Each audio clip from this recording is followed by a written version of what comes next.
हमने एक स्वर में मणिपुर को कंडेम किया है। प्रधानमंत्री से लेकर भारतीय जनता पार्टी का छोटे से छोटा कार्यकर्ता कहता है कि 140 करोड़ लोगों का शन से सिर झुका है मणिपुर पर मुझे एक बात बता दीजिए कि जब आपके मुख्यमंत्री कहे 50% केस बलात्कार के फेक होते हैं। एक छोटा सा 30 सेकंड का सवाल है, औकात और हैसियत हो तो इसका जवाब जरूर देना। देश के प्रधानमंत्री को 78 दिन आप शब्दों का चयन नहीं कीजिए। गलत कह रही हूं मैं। औकात, हैसियत और जिस अंदाज में आप बोल रहे हो सकता है। दोस्तों नमस्कार, आप सभी का स्वागत है और आप देख रहे हैं एसके डिबेट। दोस्तों मणिपुर मई से लेकर अब तक जातीय हिंसा में जल रहा है। तो दोस्तों कांग्रेस पार्टी और तमाम विपक्षी दल चाहते हैं कि पीएम मोदी सदन में मणिपुर हिंसा पर अपनी बात रखें। इस वजह से वो सदन की कार्रवाई को नहीं चलने दे रहे हैं। तो दोस्तों आज की डिबेट वीडियो इसी मुद्दे पर होने वाली है। बीजेपी की तरफ से शहजाद पूनावाला है और सुप्रिया श्रीनेत कांग्रेस पार्टी की तरफ से हैं। दोस्तों वीडियो वो शानदार होने वाली है। आपसे अनुरोध है वीडियो को अंत तक जरूर देखें। वीडियो पसंद आए तो लाइक करें, शेयर करें, कमेंट करें और मेरे चैनल को सब्सक्राइब करें। चलो दोस्तों मेन डिबेट स्टार्ट करते हैं। चलिए शुरू करते हैं। इनको भेज दीजिए सदन, ये चलाएंगे सदन। यहाँ खर्रा लेकर आ जाते हैं। सांसदों को क्या पता है बेचारों को, कहीं से आ गए, उनको ना नियम पता है ना कानून पता है।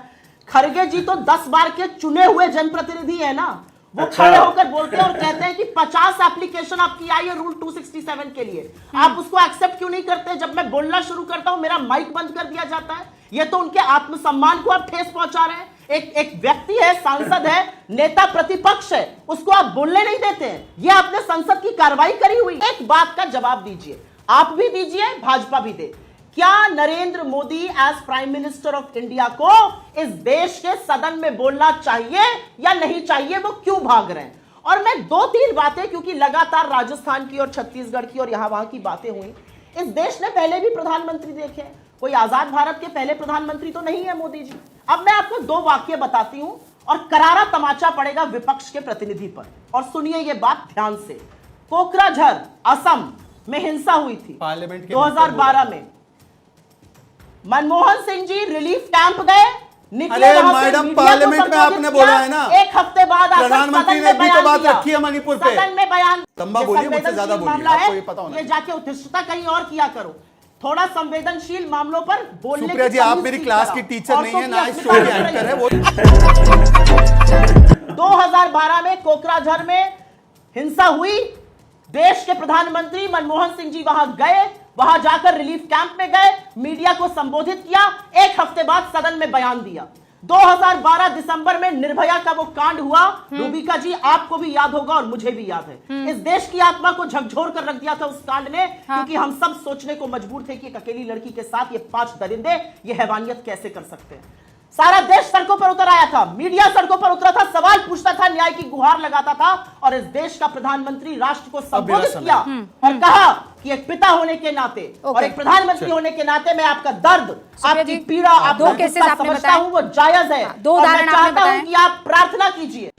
तो रुको जरा, सब्र करो। अब इस पूरे वक्तव्य की शुरुआत इन्होंने निर्भया से की, मैंने नहीं की, इन्होंने की। करेक्ट? यस और नो? एब्सोल्युटली। इन्होंने कहा हम निर्भया पर बड़े संवेदनशील थे। यह बयान है शीला दीक्षित का, पढ़कर सुनाता हूं। Nirbhaya case blown out of proportion, इतनी चर्चा क्यों आवश्यक है? यस, देख लीजिए रूबिका जी, थोड़ा सा इस साइड भी देख लीजिए, झूठ नहीं बोलता। शीला दीक्षित ने ये देख लीजिए, टाइम्स ऑफ इंडिया, यहां पे काम करती थी मैडम, टाइम्स ऑफ इंडिया के ग्रुप में। ये हमें बताएंगे, इसीलिए मैं कह रहा हूं आज सवाल मणिपुर की, बिल्कुल हमने एक स्वर में मणिपुर को कंडेम किया है। प्रधानमंत्री से लेकर भारतीय जनता पार्टी का छोटे से छोटा कार्यकर्ता कहता है कि 140 करोड़ लोगों का शन से सिर झुका है मणिपुर पर मुझे एक बात बता दीजिए कि जब आपके मुख्यमंत्री कहे 50% केस बलात्कार के फेक होते हैं, जब आपके मुख्यमंत्री निर्भया पर कहे कि ये आउट ऑफ प्रोपोर्शन ब्लो किया जा रहा है, जब आपके सो कॉल्ड इंडिया की मुख्यमंत्री कहे कि ये फेक वीडियो आदिवासी महिलाओं का, तो आपका सिर झुकता है कि नहीं शर्म से? और आपको अगर पूछा जाता है कि दिव्या मदेरणा, आपकी विधायक कहती है कि महेश जोशी के बेटे पर एफआईआर क्यों नहीं हुई 3 साल से, तो उसका जवाब नहीं देना है। महिलाओं को आप देश में बांटेंगी सरहदों पर?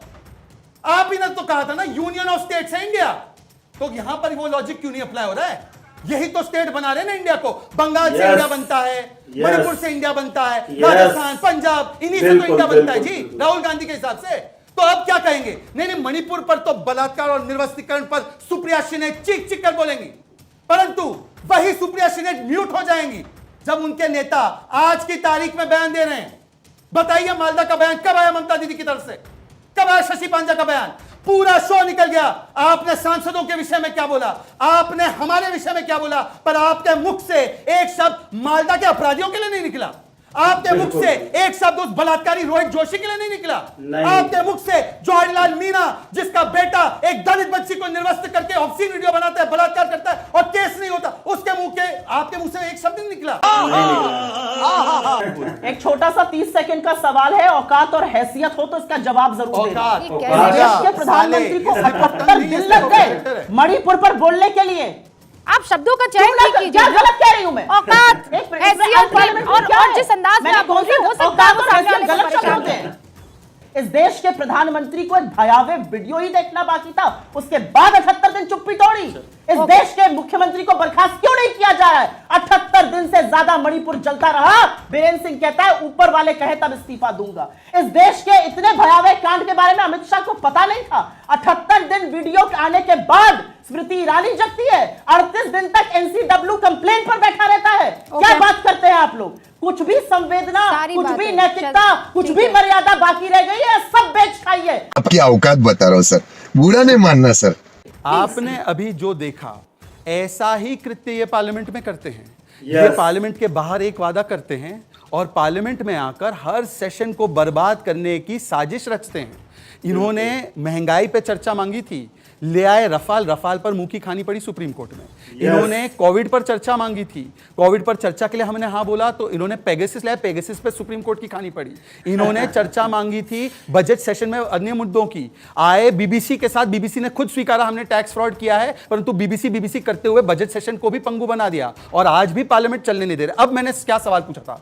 मैंने हमारी सम्मानित बहन सुप्रिया जी से पूछा था, 8000 घटनाएं मणिपुर की हुई, वो मुझे कोकराझार का बता रही है। उनको यह भी नहीं पता कोकराझार मणिपुर में नहीं होता, कोकराझार असम में है। मणिपुर में 120 दिन का बंद चला, बलात्कार, बंदूक, बम चले। उस विषय पर मैंने मनमोहन सिंह जी का पार्लियामेंट के भीतर का बयान पूछा तो कोकराझार और निर्भया पर बयान सुनाने लगी। ये डबल स्टैंडर्ड। ये राजस्थान में जिस तरीके से अत्याचार बढ़े हैं महिलाओं के ऊपर, मणिपुर के बजाय हमें अपने गिरेबान में झांकना है। मणिपुर पर जो हमें यहां पर बैठकर लेक्चर देने का काम सुप्रिया जी कर रही हैं, कम से कम यह बता दे कि राजस्थान में एक मंत्री ने विधानसभा में जब अपनी ही सरकार को आईना दिखाने का प्रयास किया तो आपने उसे 6 घंटे के भीतर लात मारकर मंत्रालय से हटा दिया और यहां पर बैठकर वो उनको ज्ञान दे रही हैं जिन्होंने ना चुप रहने का ना निष्क्रिय रहने का काम किया। मजा आया। देखा दोस्तों, सुप्रिया श्रीनेत ने मणिपुर हिंसा पर अपनी बात रखी और उन्होंने पीएम मोदी से मांग की कि वो मणिपुर हिंसा पर सदन में अपनी बात रखें और उन्होंने बताया कि पीएम मोदी से पहले प्रधानमंत्री भी मणिपुर जैसी हिंसा पर अपनी बात सदन में रखते थे।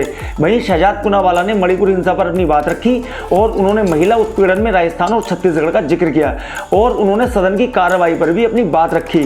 तो दोस्तों, आप किसकी बात से सहमत हैं कॉमेंट सेक्शन में कॉमेंट करके बताएं और अगर वीडियो पसंद आई हो तो लाइक करें, शेयर करें, कॉमेंट करें और मेरे चैनल को सब्सक्राइब करें। चलो दोस्तों, मिलते हैं अगली वीडियो में। जय हिंद, वंदे मातरम, जय श्री राम।